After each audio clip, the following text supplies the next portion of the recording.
Hola, gente de mente. Pues hoy me estoy muy emocionada porque tenemos aquí la presencia en este conversatorio de una magnífica escritora. Y les voy a contar que tiene ella historias de ficción que atraviesan la aventura, el género policial, el melodrama y algo muy interesante es la novela histórica. Ella es profesora de letras y doctora en ciencias sociales por la Universidad de Buenos Aires. Investiga y enseña literatura argentina contemporánea, así como teoría crítica literaria en la Facultad de Filosofía y Letras de la UBA. Eh, Ocasionalmente también haces periodismo cultural. Bienvenida, Elsa. Sí, Muchas gracias por aceptar la invitación. muchas gracias, Kitsia. Gracias por la invitación. Hola. Pues te decía que estaba a punto de explotarme la cabeza por mi trastorno por déficit de atención, porque mi idea era hablar del Pasadizo Secreto, que es tu última obra.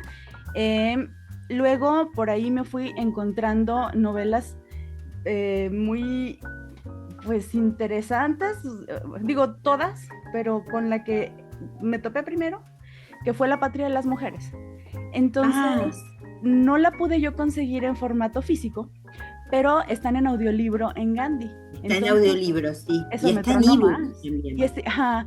me tronó más la casa porque entonces tenía el audiolibro y tenía la otra novela de, bueno, como la formadita, la de Güemes, y luego estaba leyendo El Pasadizo Secreto y entonces me entrampé en una cosa espantosa porque no pude terminar muchas cosas porque todo está muy interesante.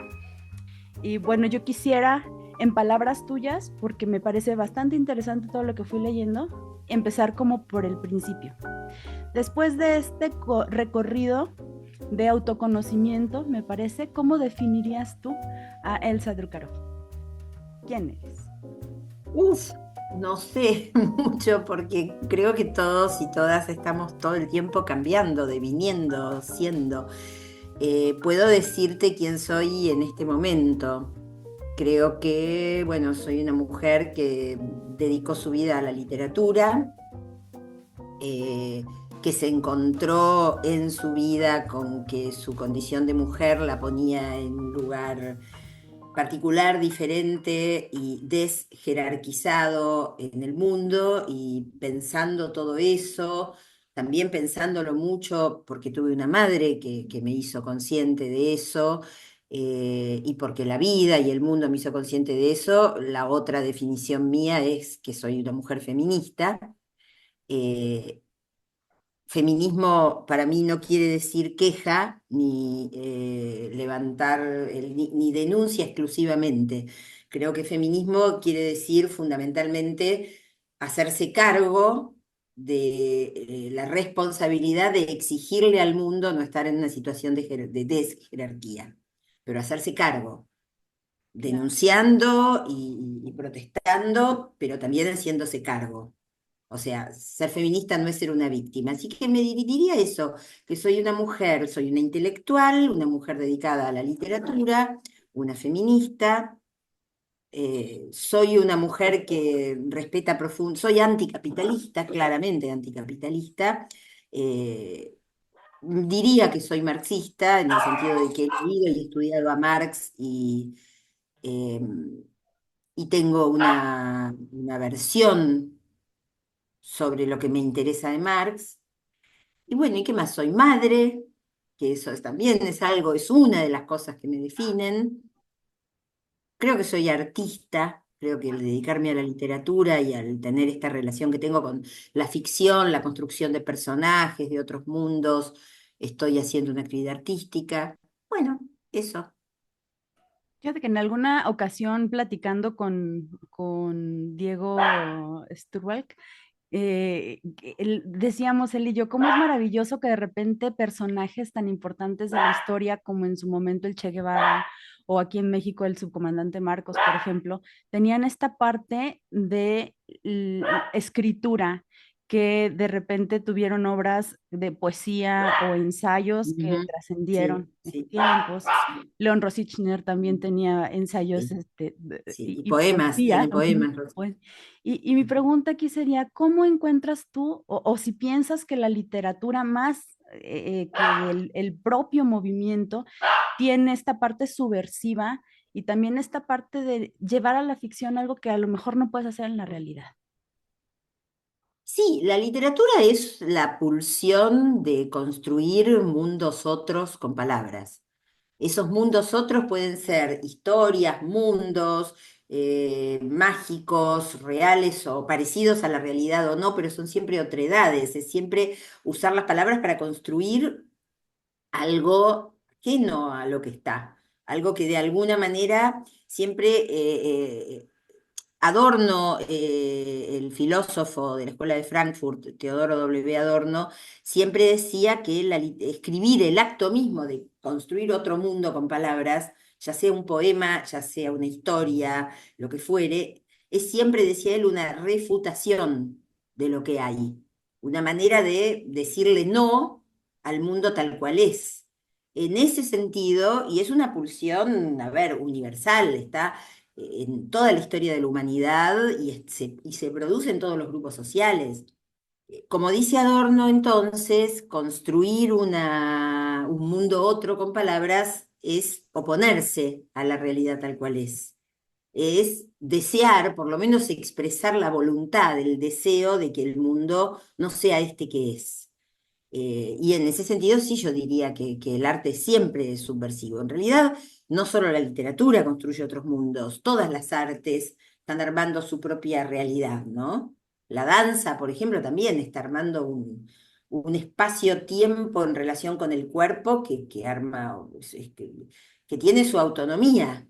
Ahí en ese espacio donde se está danzando no pasa otra cosa que eso, pasa otra cosa respecto del mundo.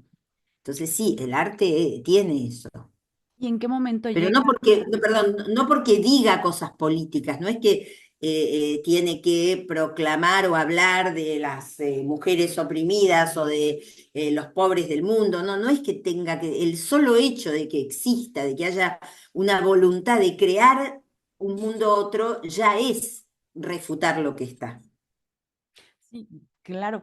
¿Y en qué momento llega esta, pues, qué será, necesidad? Porque yo creo que los que nos acercamos al arte en cualquiera de sus manifestaciones es como un alimento del alma, ¿no? El arte nos da y el arte nos enriquece. Entonces, ¿en qué momento tú decides empezar a escribir? ¿Cómo son tus primeras obras?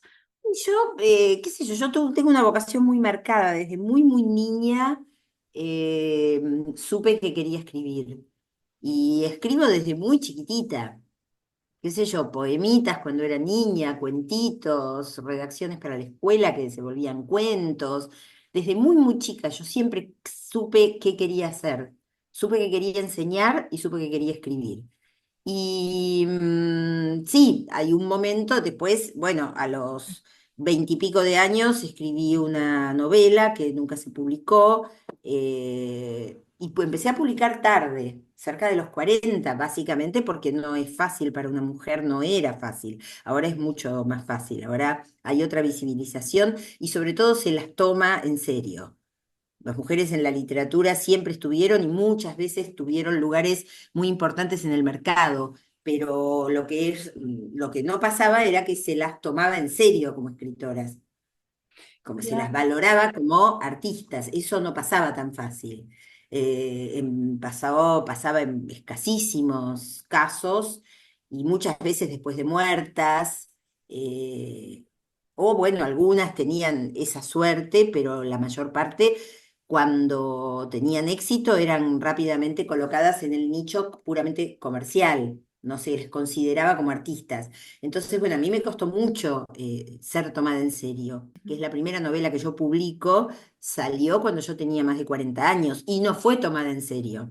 Salió en una colección muy comercial, estaba muy de moda la literatura histórica y pude aprovechar, estoy muy agradecida a eso. Si no hubiera tenido ese agujerito que me dejó el mercado, nunca hubiera entrado a la literatura. Después, esa novela, bueno, tuvo la suerte, sí, de ser reeditada varias veces y de salir de esa colección no prestigiosa y ser publicada en una colección prestigiosa. Pero esa y su continuación, que es Conspiración contra Güemes, que Ajá. continúa, es la segunda parte. Claro, Te aviso que te pensé decía que que estabas me parece leyendo. geniales.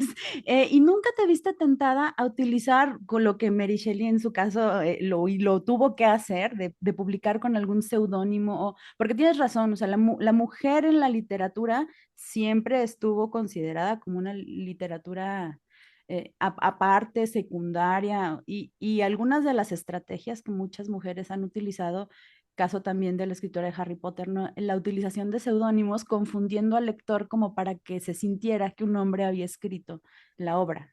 Sí, sí, bueno, Rowling no usó seudónimo, pero sí puso sus iniciales para que no se viera que era Jane, que no era John. No, yo, mi estrategia vital y política es ir de frente. Yo soy esta, no miento, y al contrario, quiero ser reconocida como mujer. Yo estoy muy orgullosa y muy feliz de ser mujer.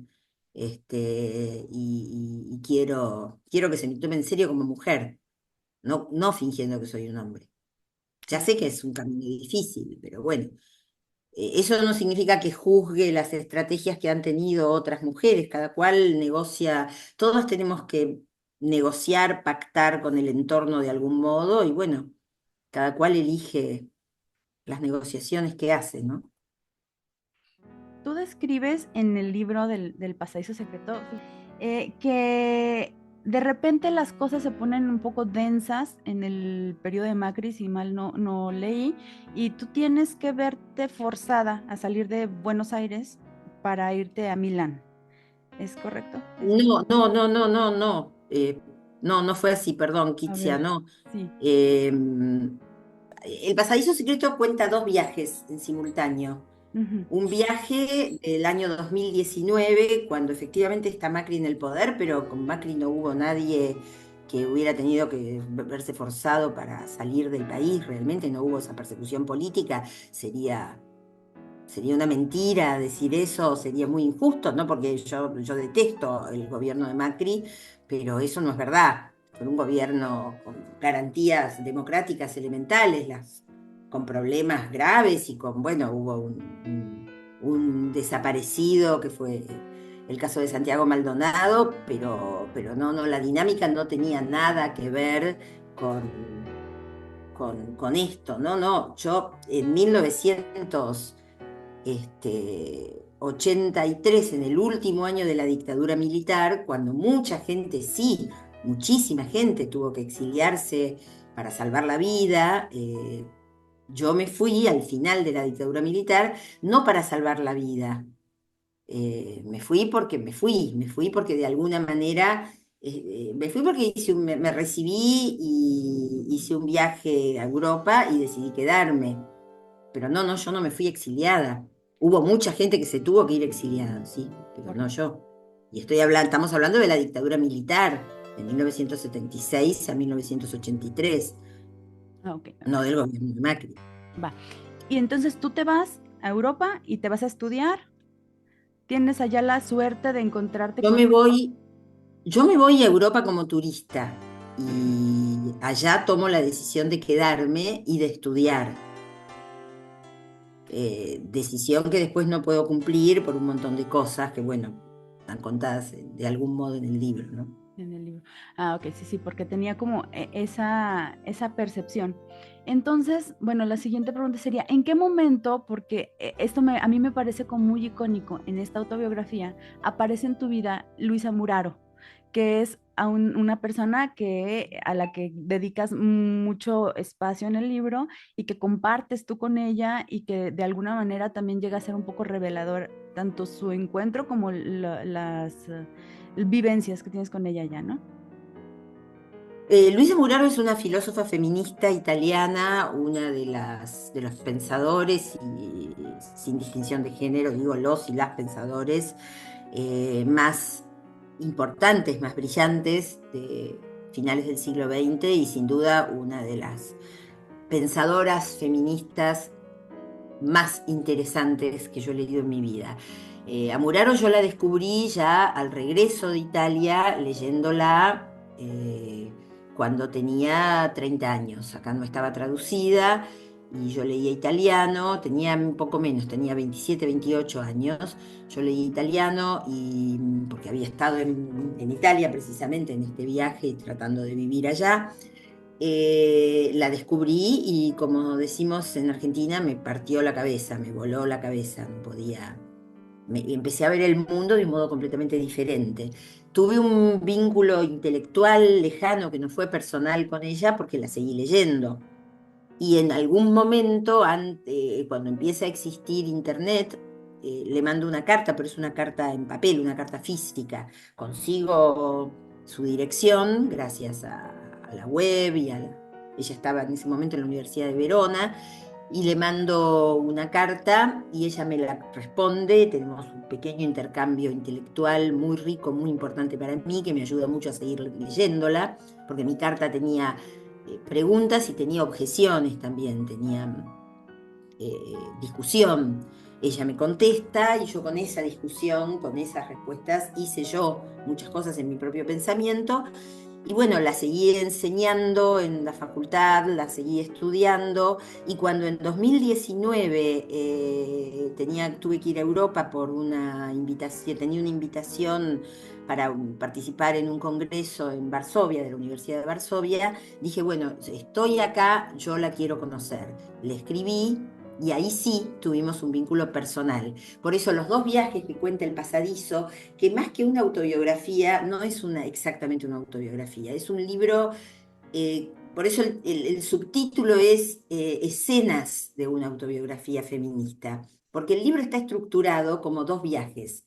El viaje de una Elsa joven, veinteañera, que,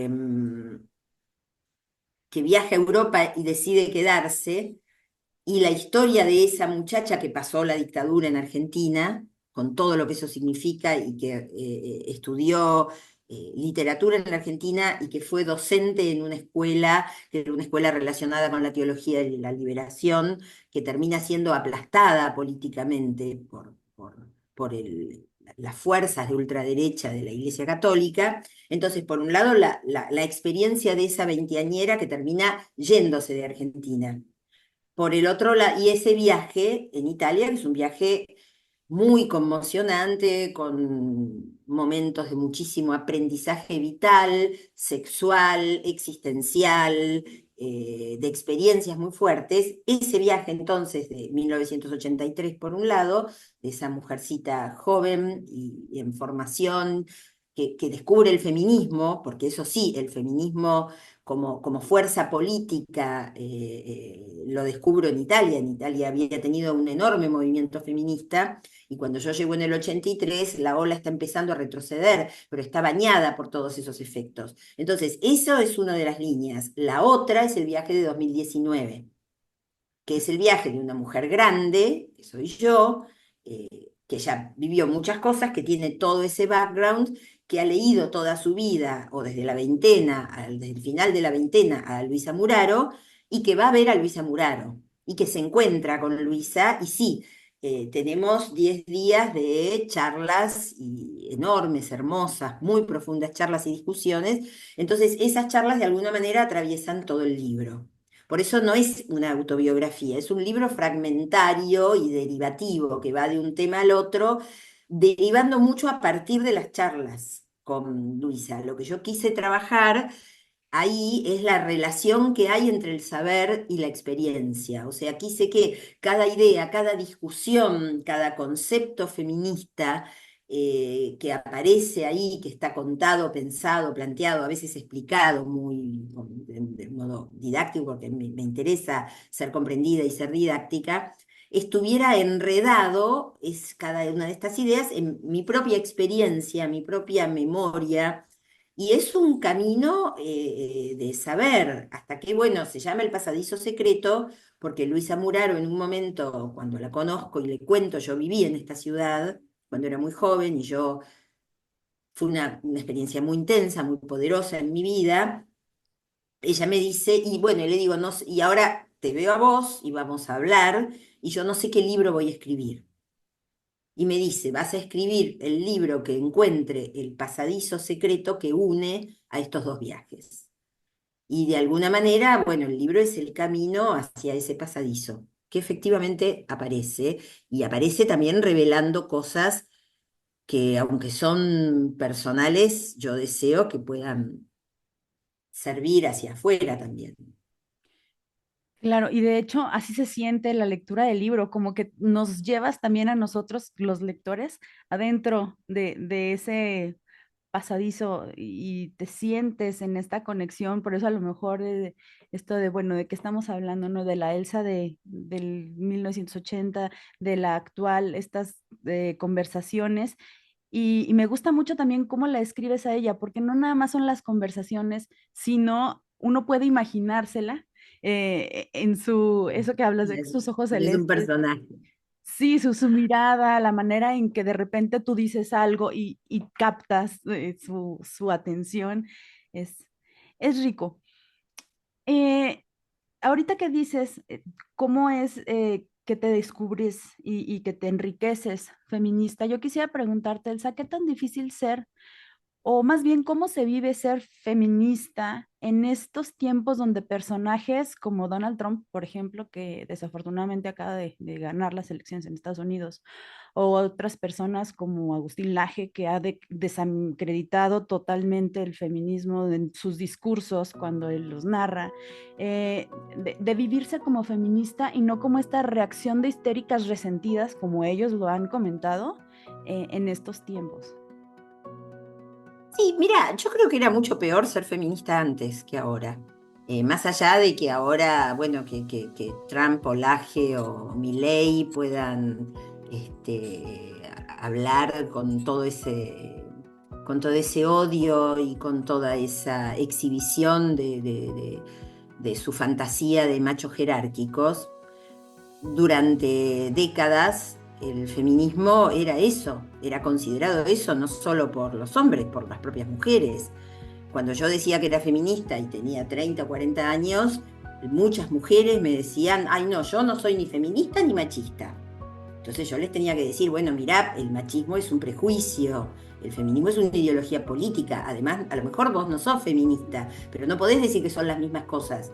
Porque es como decir, yo no soy ni antisemita ni física atómica. Antisemita es un prejuicio, física atómica es un estudio, o sea, estudiá, entendé lo que es el feminismo y después fíjate si sos o no sos feminista. Eso decían las mujeres, la otra frase que decían mujeres y varones era que era esa, que éramos resentidas, que seguro que éramos lesbianas, que lo único que pasa es que no nos gustaban los hombres, que éramos mujeres que no queríamos asumir nuestra maternidad, que éramos frígidas. O sea, el desprecio al feminismo no es algo que inventaron ni Laje, ni Trump, ni Milei. Lo bueno, lo saludable de este momento, para mí, yo diría lo contrario. Yo diría que en ese sentido, para el feminismo, la situación es mejor. ¿Por qué es mejor? Y porque ahora la lucha de las mujeres, la visibilización de esta ideología, no como un conjunto de gritos histéricos, sino como un conjunto de ideas, de debates, de posiciones y corrientes diferentes. Los feminismos tienen debates, algunos muy interesantes, un conjunto de producción intelectual que está puesta, digamos, en escena, un conjunto de reivindicaciones y de planteos políticos y sociales que se han discutido, que en muchos países han debido ser tomados en serio y ser aceptados, y en otros no lograron ser aceptados, pero han tenido que discutirlos. Todo esto hace que lo que antes era un prejuicio compartido, en el cual a lo mejor yo misma o vos en cualquier situación, sin darse cuenta, también lo compartía. Ahora no, ahora tienen que haber energúmenos locos que se creen, no sé, los gorilas de la tribu, los machos alfa, los que la tienen enorme, gente que es realmente payasa, que da gracia, ¿no? Como Trump o como Laje o como Milei, tengan que salir a berrear lo que antes no se decía así, pero se pensaba. No sé si se entiende lo que quiero decir. Sí, sí, sí, O claro. sea, vos antes estabas en una reunión social con gente culta y gente, digamos, supuestamente incluso que se llamaba a sí misma de izquierda, y te decía frases profundamente machistas sin darse cuenta. Y todos las festejaban. No sé, te voy a dar un ejemplo.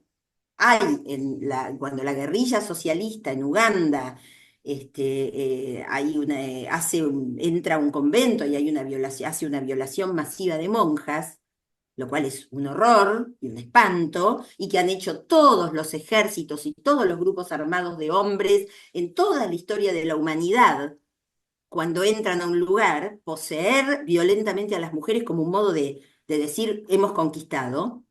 Bueno, cuando lo hace la guerrilla socialista en una lucha socialista en Uganda y se lo preguntan al Che, se lo reclaman al Che, el Che declara, antes creo que violan a 12 monjas, no me acuerdo el número, declara, antes había 12 monjas, ahora hay 12 mujeres.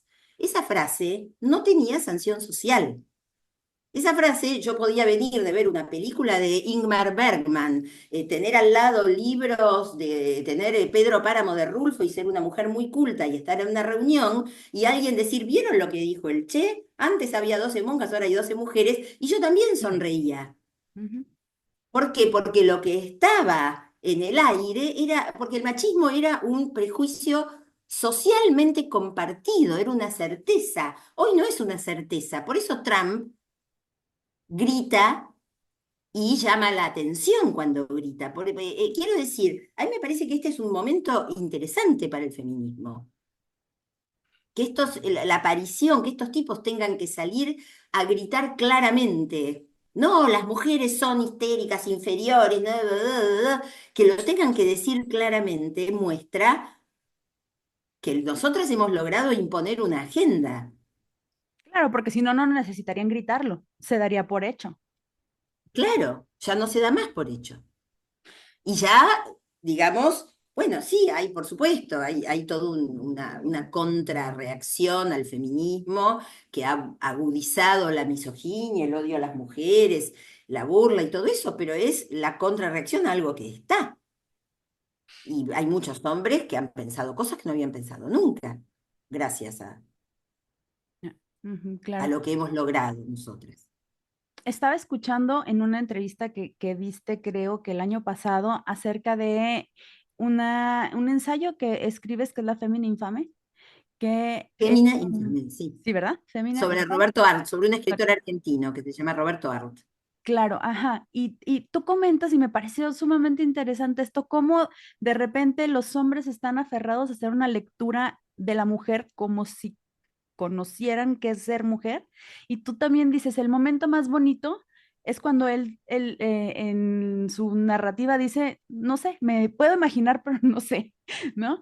Y cómo Así es. es muy actual que efectivamente y sí insisten en hacerlo los hombres de meterse a decir, tú eres, te voy a permitir hacer esto o te voy a definir así, tienes que definirte así. O sea, como todavía no hemos podido romper con esta definición que ellos quieren hacer de nosotras.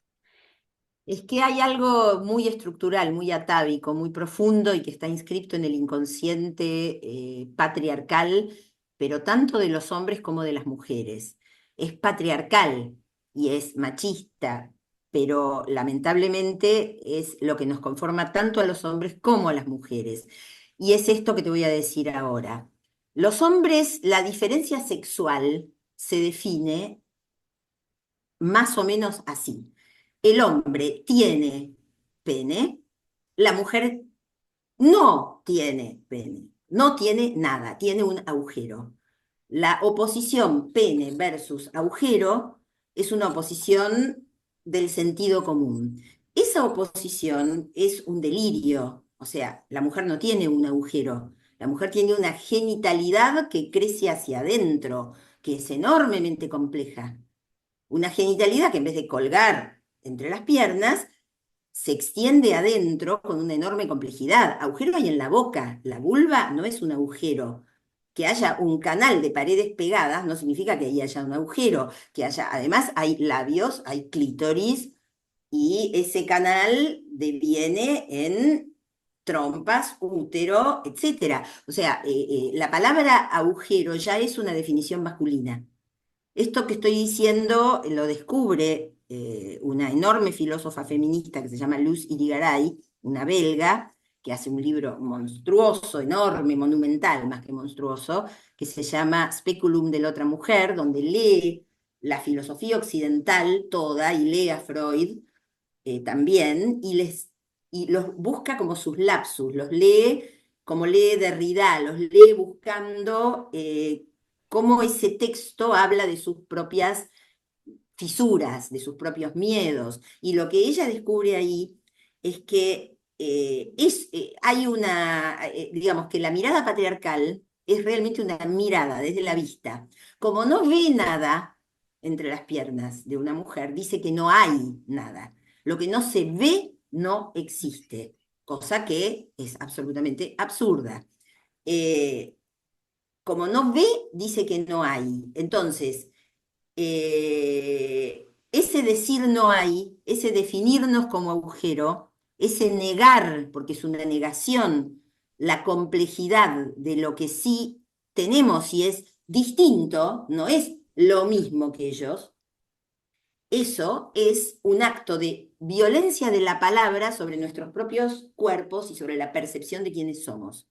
Nosotras ya somos, nos subjetivamos convenciéndonos a nosotras mismas de que somos las que no tenemos, las que no somos hombres, no tenemos definición, Que de alguna ¿no? manera necesitamos el pene para llenar ese agujero.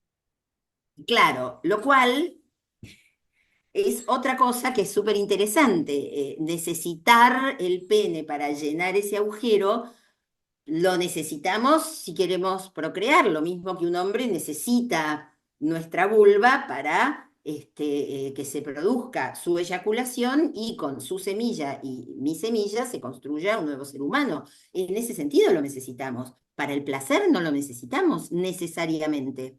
Nosotras tenemos un clítoris. Sin clítoris no hay orgasmo. Todos los orgasmos, todos, y eso es el gran descubrimiento de Masters y Johnson, son clitoridianos. El clítoris tiene una enorme cantidad de ramificaciones nerviosas y el orgasmo se estimula o desde el roce por adentro de la vagina o desde afuera. No es que necesitamos tanto como ellos necesitan. Así como ellos pueden proveerse de un orgasmo sin nosotras podemos proveernos de un orgasmo sin ellos. Necesitamos, sí, nos necesitamos mutuamente, sin duda, para la procreación. Y después está la situación del amor humano, por el cual los seres humanos tengan el género que tengan, sean varones o, no, o mujeres en el sentido fisiológico, o se perciban como varones o se perciban como mujeres, todos los seres humanos se necesitan mutuamente y necesitan establecer lazos profundos y probablemente enamorarse entre ellos. Es una necesidad. Mujeres con hombres con hombres, lo que fuere. La especie humana es social, la vida humana es de un enorme dolor y dificultad, y la necesidad del amor es mutua también. Ahora, si vamos a, no hay algo biológico por el cual yo necesito que un hombre me penetre, ¿entendés? Puede ser que sí, si yo me enamoro de ese hombre o si me gusta y me produce calentura y me encanta ese hombre, puedo tener ganas de que ese hombre me penetre. Y si no me penetra, tengo otros medios de pasarla bien. Ahora, seguramente sí, yo necesito amar. Y como personalmente, por mi configuración heterosexual que no elegí, que es la que me tocó, la que mi inconsciente fue armando, me gustan los hombres, me enamoré de un hombre, sí. Hay un hombre que amo y me encanta eso. Pero esa palabra, ¿entendés? Nosotras necesitamos que nuestro agujero se llene. Ni hay un agujero, y esa necesidad puede ser con alguien en algún momento, punto. Necesidad como, sí, ganas, pero no. Si no lo tengo, o si no tengo, si tengo ganas de masturbarme por mi cuenta, también puedo necesitar masturbarme. Claro, y ahorita, Esa es una construcción ideológica que nos construye como un vacío frente a ellos que tienen algo que nosotros no tenemos. Nosotros también tenemos cosas que ellos no tienen. ujú, ujú. Claro, y en esto ahorita que te estoy escuchando y me parece sumamente importante cómo la subjetivación del ser humano está dada también por las palabras y los discursos que nos introducen conforme nos educamos o Está dada crecemos. únicamente, está dada únicamente por las palabras y los discursos con los que no nacemos, que nos dicen, que nos definen. Por eso, bueno, el psicoanálisis nos plantea como subjetivados por la palabra del otro, dice. Y desde el punto de vista, ya yendo a algo menos íntimo, porque esa es la gran subjetivación inicial que se hace adentro de una madre que nos habla y nos reconoce y nos nombra y nos da el lenguaje, y un padre y un entorno, pero también vamos siendo, esas palabras también están totalmente ligadas a palabras de la sociedad. Por supuesto, la subjetivación solo se hace con palabras de otros y de otras. Claro, y en ese sentido, y me parece interesante porque muchas personas o bien lo minimizan o lo ridiculizan, pero ¿qué te parece a ti y de hecho algo hablas en la introducción del libro como una advertencia del pasadizo secreto, que eh, crea la necesidad de terminar con el universal masculino para englobar a todas las palabras? Es decir, hablas también de esta necesidad de el lenguaje inclusivo, las terminaciones es en el lenguaje. Ujú. Sí, esta necesidad, por suerte, es una necesidad que yo ya la veía surgir. Yo ya en los años 90 empecé a ver, cuando empezó a extenderse el email, y empecé a tener un contacto muy cotidiano con un montón de palabra cotidiana que iba y venía por el espacio virtual, la gente se escribía. Empecé a ver que aparecía como una necesidad de poner un signo distinto cuando el plural incluía, en español, ¿no? Varones y mujeres. Y a mí me parecía muy saludable, me encantó, porque efectivamente el feminismo siempre planteó que esto que yo te digo, que la mujer se vuelta un cero cuando englobada por el varón, ¿no? La palabra el hombre se supone engloba a toda la especie humana. O sea, hay como que negar, Lucy Irigaray va a decir, hay que negar que la especie humana trae la diferencia en sí misma, que la especie humana no es el hombre. La especie humana es, en principio, dos cuerpos distintos. Y lo digo en principio, porque después hay casos donde la naturaleza ni siquiera respeta eso. Y hay seres personas, no seres, personas humanas que tienen una genitalidad ambigua. Pero bueno, en principio es por lo menos dos. Esta calidad de diferencia de la especie humana es algo muy difícil de admitir. El patriarcado la niega por completo. Necesita homogeneizarnos. Homogeneizarnos es tomar esa diferencia que es lo femenino respecto de lo masculino, erigirse ellos como el patrón, como lo normal, y ponernos a nosotras como se decía en alguna época, somos el otro sexo.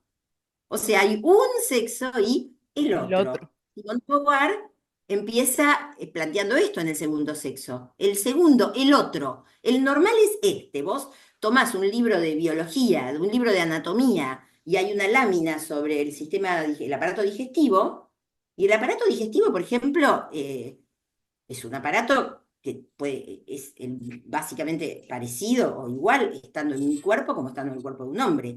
Pero, ¿qué plantea la lámina cuando lo dibujan? Hay un contorno de cuerpo. Ese cuerpo es un cuerpo de hombre. Porque ese es el cuerpo. Vos tomás el dibujito famoso donde muestran cómo el mono se va irguiendo hasta hacerse el hombre, ¿viste ese dibujo donde está en cuatro patas, se va levantando, levantando, hasta que es un hombre re lindo, fornido, que está muy fuerte? Es un hombre. Y parece que no hubo monas. Parece que las monas no hicieron nada, iban en cuatro patas. ¿Por qué un contorno de hombre? O sea, esa normalidad anula la existencia de la diferencia en la humanidad. Parece que los únicos que hicieron la humanidad, los únicos que la hicieron avanzar, los únicos que hicieron algo, los únicos que participaron en este proceso son los hombres, y que nosotras somos eso, el subgénero. Esta mirada es una mirada que lleva a enormes, no me importa ya si es discriminatoria, olvidemos eso, pero lleva a enormes errores. errores graves, errores conceptuales.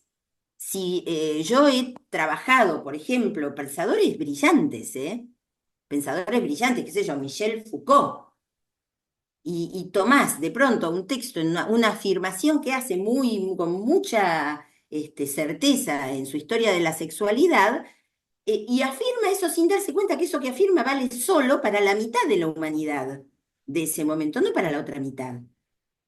En Freud hay muchísimos ejemplos así. O sea, cuando te dicen, por ejemplo, la ley se inscribe como la ley del padre y es la ley del padre muerto, por, bueno, toda la explicación que hace Freud de un mito que el propio Freud inventa para imaginarse cómo nació la ley, ¿no? Que no la voy a contar ahora porque no hay tiempo, pero hace todo que es muy interesante lo que plantea, pero todo eso vale únicamente para los hombres. El tipo imagina una horda primitiva donde los hermanos están oprimidos por un padre feroz, salvaje, un macho alfa, un Trump de la tribu, y Trump les prohíbe a todos los hermanos tener sexo con sus hermanas y con sus madres. Y él, en cambio, tiene sexo con todas las mujeres de la horda. Entonces, estos hermanos matan a este padre terrible y atroz y dictador para poder tener sexo con sus madres y sus hermanas. Cuando lo hacen, tienen mucha culpa, y como tienen mucha culpa, establecen, por haberlo hecho, es como si haber matado al padre les hiciera tener un padre feroz, pero adentro de la cabeza. Entonces establecen ellos la ley del incesto, el tabú del incesto. Y dice Freud, este es el origen de la ley. Así nace la ley para la humanidad. Y no se hace una pregunta clave. Pero, a ver, esto que me estás contando, muchacho, lo hicieron todos ustedes. Yo, ¿qué tengo que ver? ¿Por qué eso sería la ley para mí? Eso es una pregunta que uno tiene que hacer si está pensando la ley para la humanidad. Él no la hace. Él no se pregunta por qué nosotras nos habríamos plegado a esa ley y qué nos pasaría a nosotras. ¿Por qué? Salvo para tirar una frase despectiva que en algún momento Freud dice, bueno, es que las mujeres no tienen super yo, no tienen valores morales. ¿What? ¿Cómo no tenemos valores morales? A ver, ¿quién te crió a vos? Cuando eras chiquitito y eras un pobre diablo que no podía ni caminar ni alimentarse, ¿quién te crió? ¿Qué te crees? ¿Que es por problemas biológicos? ¿Que no tuviste no hubo ninguna mujer que te levantó en la calle cuando te caíste, cuando diste tus primeros pasos y que no era tu mamá? ¿Cómo que no tenemos valores morales? ¿Que somos todas ladronas? ¿No hay una sola mujer que haya tenido principios, que haya tenido ética? ¿Entendés? Ahí hay un problema. ¿Qué pasa con la ley y nosotras? Ese problema no lo ves si ves todo, la humanidad, si la humanidad es macho. Si la humanidad es solamente hombre, podés ir, vas solo, vas por tu cuenta, largando teorías donde ese sujeto mujer no existe. Está lleno, el gran pensamiento de la humanidad está lleno de esta negación, de este agujero, de frases enteras que no sirven para la mitad de la gente en esta tierra. No es poco, no es que no sirven para 10, un error estadístico. Entonces, es un problema el inclusivo. El inclusivo te hace pensar que todos son lo mismo y no son todos lo mismo. Ahora, una vez, por eso a mí me parece muy saludable que la gramática de la lengua necesite expresar la diversidad, necesite expresar la diferencia. Me parece que frente a una gramática patriarcal, el movimiento feminista buscó algo que en realidad espontáneamente, insisto, ya se estaba buscando. Y no por feminismo, ya había como, iba viendo como una necesidad. ¿Te acuerdas que se ponía la arroba? Ujú. Se ponía, por ejemplo, en vez de buenos, se ponía, cuando era él y ella son buen arroba S o la X, Like, había como ya una necesidad. Bueno, con la movida feminista activa, política, aparece la E, que es una letra como cualquier otra, pero se la elige para señalar la inclusión. Para señalar este plural, señores, este plural tiene gente distinta dentro. Eso. A mí me parece muy bien. Ahora. eso tampoco puede reducirse. Yo puedo usar la E, ser muy políticamente correcta y después ser una machista total. Teníamos un presidente que seguramente usaba la E, que usó la E de hecho, acá en la Argentina hubo un presidente, Alberto Fernández, que usó la E, que se proclamó feminista y golpeaba a su mujer. Sí. Entonces, tampoco la E es tan importante. A mí me parece saludable. Suena feo, no lo voy a negar. Me parece saludable, me parece que es saludable porque hace algo. Una vez le escuché a un lingüista, un hombre muy inteligente, en una entrevista sobre esto del plural, la E, que dijo una frase que me pareció brillante: obliga al hablante a detenerse y a definirse. Es verdad, si vos estás hablando y tenés que usar ese plural, tenés un momento de vacilación y tenés que pensar, no, pero a ver, en este plural hay hombres y hay mujeres juntas, o hay gente trans, hay gente que no está en ninguna de las dos cosas también. Entonces, en este plural tengo ¿qué hago? ¿Qué hago frente a esto? A lo mejor elijo usar la O porque me suena más gramatical, porque, no sé, en literatura muchas veces, yo no uso militantemente la E. Lo que sí hago siempre, sobre todo en los ensayos, no tanto en la ficción, es que cuando uso un plural que incluye hombres y mujeres, que de alguna manera, o porque uso la E, o porque en el contexto dejo claro que es un plural de hombres y de mujeres. Claro, y me parece importantísimo ahorita que tú dices que el mundo de repente estaba pensado solamente para la mitad de la población. Yo lo veo, por ejemplo, en medicina, como a nosotros nos enseñan a dar RCP, por ejemplo, con un maniquí que es un cuerpo de hombre y que por Claro. características carece de pechos, por ejemplo. Entonces, muchas mujeres Entonces, han ¿qué sí? muerto gracias a eso. Porque ahí tenés, ¿ves? Ese es un extraordinario ejemplo, Kitsi, al que me acabas de dar. Vos aprendés RCT, lo aprendés con un maniquí de hombre, le tenés que hacer RCP a una mujer, ¿y qué haces con esto? No lo aprendiste porque no se concibe que los cuerpos son distintos. Fíjate qué importante. Bueno, ese ejemplo que me das es el equivalente de lo que yo te digo de Freud o de Foucault, pensando, pero acá no es para pensar, es para hacer y hacer actuar en una situación urgente y no Sí. te preparan. Sí, por ahí le aplastás los pechos o qué sé yo, le rompés las costillas, no sé, es otro cuerpo, bueno, vos lo sabrás mejor que yo. Ujú. Pero ese me parece otro ejemplo notable de eso, ¿no? Sí, sí, y no estar pensando en que, ¿y ahora qué hago? Hay más presión, hay menos presión, lo que yo tengo aquí no Tenés lo que había estar visto en el preparada, maniquí. tenés que haber ejercitado cómo hacerlo. Pero para eso el patriarcado tiene que retroceder y tiene que admitir que no hay un cuerpo normal y una otredad que aparece cada tanto. No somos una minoría nosotras. No somos ni siquiera la mitad de la población, somos más de la mitad. Sí, qué bonito. Sí, Pues sí. Elsa, yo la verdad te agradezco muchísimo tu tiempo. Yo ya se me Te fue, ni agradezco, me di cuenta, Kitia, a vos. no me di cuenta qué hora era. Discúlpame estos saltos espantosos que dimos de temas, pero es que tenía No, muchas ganas de no, por platicar todo esto favor, contigo. no. Está A- muy bien. Perdón ¿Algún que tuve que interrumpir en un momento.